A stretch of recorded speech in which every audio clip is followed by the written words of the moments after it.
Good morning, everyone. Hope you're doing well, staying safe, staying healthy. Another beautiful day outside today. Hope you get the chance to get out there and to enjoy it and spend some time in God's creation again and take advantage of the warm weather it looks like we're going to have for the next couple of days.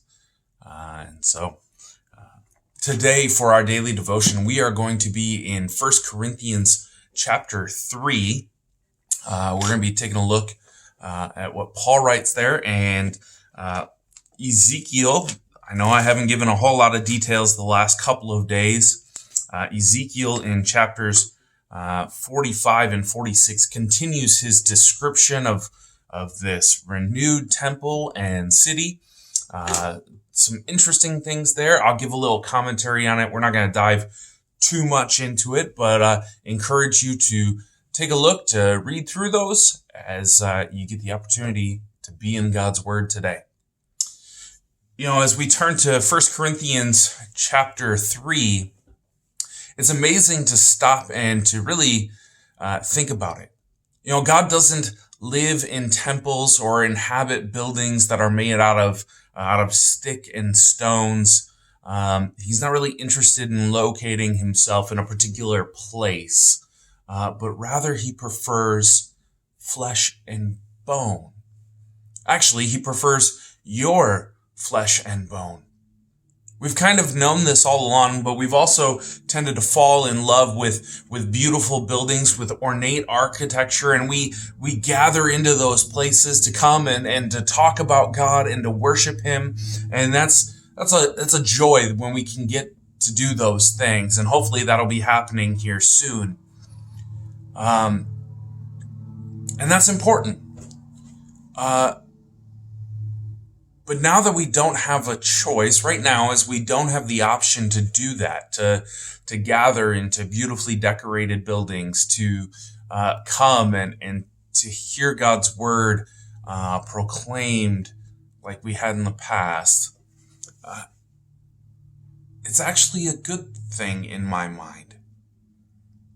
It's good because it reminds us kind of what we've known all along. The truth is that you and you are God's temple. You are His sanctuary here on earth. Every one of us who believes in Jesus has the Spirit of God dwelling inside of us, and that's what Paul gets to in 1 Corinthians chapter 3. Take a look at verse 16. Here's what he says. Do you not know that you are God's temple? That you are God's temple, and that God's Spirit dwells in you. You are the one every one of us who believes in Jesus, we have that Spirit of God dwelling inside of us. And as a result, God is making you holy day by day, week by week, month by month, year by year. That process may seem slow. It may be frustrating at times. We hear God's word. We hear what He asks us to do, and we feel like, oh, I just can't meet those standards. I try, I work at it, and I fail over and over and over again. But let me tell you, until the moment that that God calls you home, that He takes you home to be with Him in His kingdom, He's not done with you.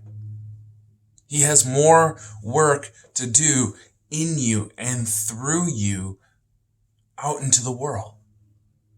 And that's a beautiful thing too. You see, everyone around us gets to see that process, that God working in our hearts, in our words, in our actions.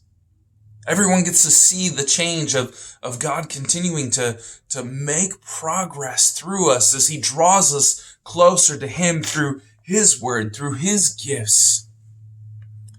Everyone gets to see that God taking root in our lives. They get to see the Spirit nudge you and convict you and comfort you. We get to see how the good news of Jesus how it plays out in our lives and all the different facets of our life. And we know that he is shaping you into the very image of Christ, not just for your sake, but for the sake of the world around you. He's restoring you to the perfect plan that God has had from you from the beginning. It will never be perfected in this life. It will never be perfected as long as we are here on earth. But we continue to make that journey. We continue to let God work in our lives as He works on us through the Spirit. It's never going to be perfect, but it's a process. And in that process, we get to share that with the world around us. It's not always easy. Oftentimes it's painful because we make it harder than what it should be. But it results in something unbelievably good. You might even say it's out of this world, or better yet, it's exactly what this world needs. I'm going to pause for a second. I got a lawnmower outside of my window. I'll be right back with you. I am back, and we now turn our attention to our Old Testament lesson. We turn to Ezekiel 45 and 46. And as I said before, Ezekiel is giving this ongoing description of the renewed temple and city, and he portrays this perfect place for God's people to dwell and for God to dwell closely among them, to be among them, to live among them.